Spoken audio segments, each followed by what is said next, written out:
అందరికీ నమస్కారం. Welcome to my channel GR Chatla. I'm Gajaram Chatla. మనం కౌమారామృత శతకంలోని కౌమార రుగ్మతల గురించి వచన కవిత్వం ద్వారా చర్చిస్తున్నాం. పోయిన వీడియోలో మనం ఈ హాస్టల్లో ఉండే పిల్లలు లేదా వేరే వాళ్ళ ఇళ్ళల్లో ఉండే పిల్లలు చదువుకోవడానికి వెళ్ళి తల్లిదండ్రులు సంపాదించిన డబ్బునంతా విచ్చలవిడిగా ఖర్చు పెట్టి అనవసర షోకులకు మరిగి లైంగిక వ్యసనాలకు కూడా గురవుతున్నారు.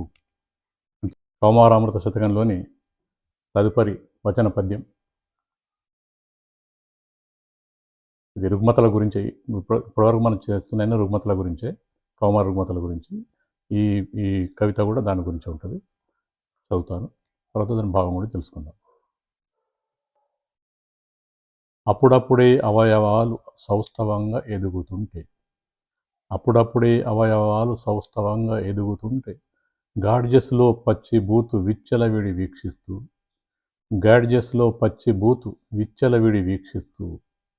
పిచ్చిపట్టి కౌమారులు గ్యాంగ్ రేపులంటుంటే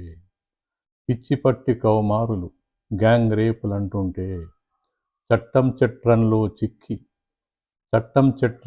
చిక్కి సర్వం కోల్పోతారు అమృతపుత్ర. నేను భావం ఏం రాశానంటే, కొందరు కౌమారులు స్మార్ట్ ఫోన్లలో ఏవేవో యాప్లు, వెబ్సైట్లు డౌన్లోడ్ చేసుకొని పచ్చి బూతులన్నీ చూస్తూ నిగ్రహం కోల్పోయి లైంగిక దాడులకు పాల్పడుతున్నారు. ఇట్టి వాళ్ళు చట్టం చేతిలో చిక్కక తప్పదు, వాళ్ళ జీవితాలు సర్వనాశనం కాక తప్పదు.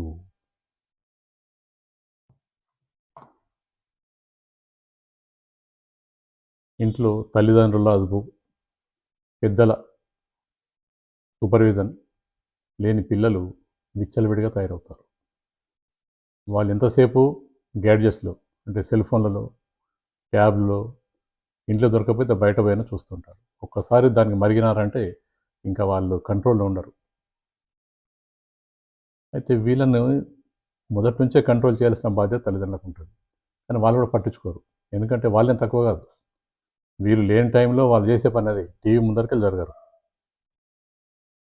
లేదా సెల్ ఫోన్లలో ఏమి చూడాలన్నా అవన్నీ చూసేస్తూ ఉంటారు. ఆ బుద్ధులు పిల్లలకు కూడా మెల్లమెల్ల అలవాటు అవుతాయి. వాళ్ళు కూడా చూస్తున్నారు కదా, వాళ్ళకి తెలుసు. ఈ తల్లిదండ్రుల కంటే ఎక్కువ వాళ్ళకి తెలుసు ఎక్కడెక్కడ బూతు సినిమాలు కానీ బూతు వీడియోస్ కానీ దొరుకుతాయో అవన్నీ కూడా వాళ్ళకి తెలుసు.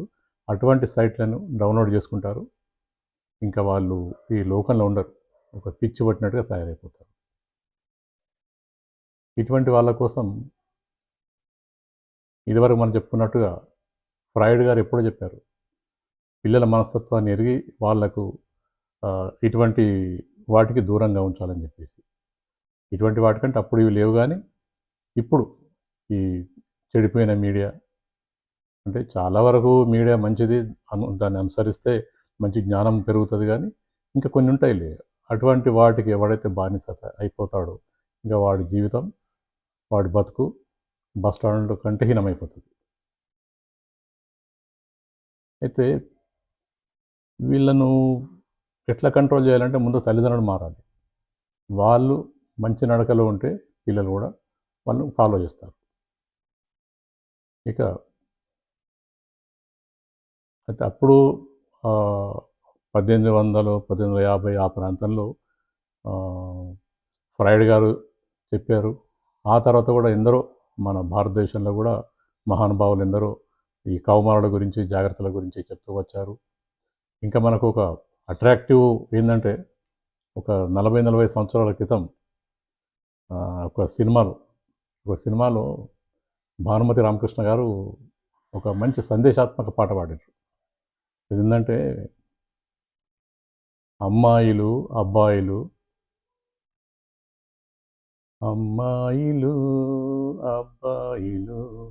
నా మాటలో నిజం వింటారా మీరు? అమ్మాయిలు అబ్బాయిలు దమ్మారు దమ్మంటూ పాడేరులే,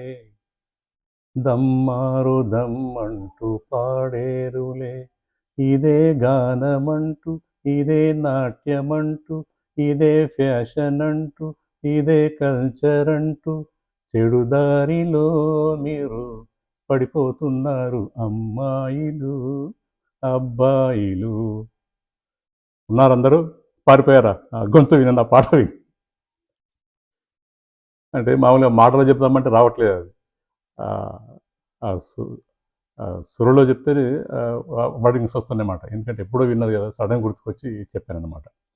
అయితే అప్పటి నుంచి ఆ సినిమాల్లో కానీ, ఈ ప్రబోధకులు కానీ అందరూ కూడా వీళ్ళను మంచి త్రోవ నడిపించాలనే ప్రయత్నం చేస్తున్నారు. చాలామందికు 75% పిల్లలు మంచి మార్గంలో నడుస్తున్నారు. ఒక 25% మాత్రం తల్లిదండ్రుల నెగ్లిజెన్స్తోని, గురువుల నెగ్లిజెన్స్తోని వాళ్ళు పాడైపోతున్నారు. వాళ్ళ జీవితాలు సర్వనాశనం అవుతున్నాయి. వాళ్ళు సంఘ విద్రోహ శక్తులుగా మారి మంచి పౌరుల ప్రాణాలు తీస్తున్నారు, మానాలు తీస్తున్నారు. ఇక వాళ్ళు ఇటువంటి గ్యాడ్జెట్స్లో బూతు పచ్చి సీన్స్ అన్ని చూసి రెచ్చిపోయి ఈ లోకంలో లేకుండా పోయి, ఇంతకుముందు ఫ్రాయిడ్ చెప్పినట్టుగా ఇది అనే మానసిక క్రూరమైన స్థితికి వెళ్ళిపోయి లైంగిక దాడులకు పాల్పడుతున్నారు. ఇప్పుడు వాడికి పట్టుమని 20 ఏళ్ళు ఉండే వాడు లైంగిక దాడులకు పాల్పడతాడు.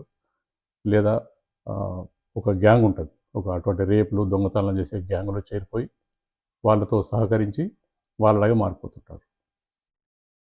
ఇటువంటి వాళ్ళ నుండి దేశాన్ని రక్షించే బాధ్యత తల్లిదండ్రులది, గురువులది.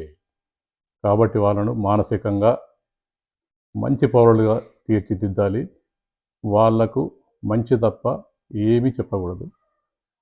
ఒకవేళ వాళ్ళు ఈ గ్యాడ్జెట్స్కు అలవాటు కాకముందే వాళ్ళకు ఒక టైం పెట్టి, ఎందుకంటే గ్యాడ్జెట్స్లో కూడా అన్ని తప్పులు ఉంటాయి, ఇటువంటి లైంగికంగా ఉంటాయని కాదు, అందులో కూడా విజ్ఞానం ఉంటుంది, అన్ని రకాల తెలివితేటలు ఉంటాయి, వాటిని కూడా ఫాలో కావాలి. కాకపోతే వాళ్ళకి టైం పెట్టాలి. ఎవరు నాయన రోజు ఒక 1 అవర్ ఈ వెబ్సైట్లు మాత్రం చూడాలి అని మెల్లమెల్లగా వాళ్ళను కంట్రోల్ చేస్తూ పోతే వాళ్ళు కూడా కంట్రోల్ అవుతారు. ఎందుకంటే వాళ్ళకు కూడా చెడిపోవాలని ఉండదు కదా, వాళ్ళు కూడా మంచిగా జీవించాలనే ఉంటుంది. కానీ ఆ వీక్నెస్తోని అట్లా తయారయ్యే అవకాశం ఉంటుంది. కాబట్టి వాళ్ళను మంచి పౌరులుగా దిద్దాల్సిన బాధ్యత అందరిపైన ఉందని చెప్పేసి ఈ పద్యంలో చెప్పదలుచుకున్నాను. ఇక ఛానల్ సబ్స్క్రైబ్ చేయండి, షేర్ చేయండి, లైక్ చేయండి. మున్ముందు ఇంకా మంచి వీడియోస్ చేసి మీకు సమర్పిస్తాను. నమస్కారం. ఈ వీడియో నచ్చితే లైక్ చేయండి, సబ్స్క్రైబ్ చేయండి, బెల్ ఐకాన్ అండ్ ఆల్పై క్లిక్ చేయండి. నోటిఫికేషన్స్ వస్తాయి.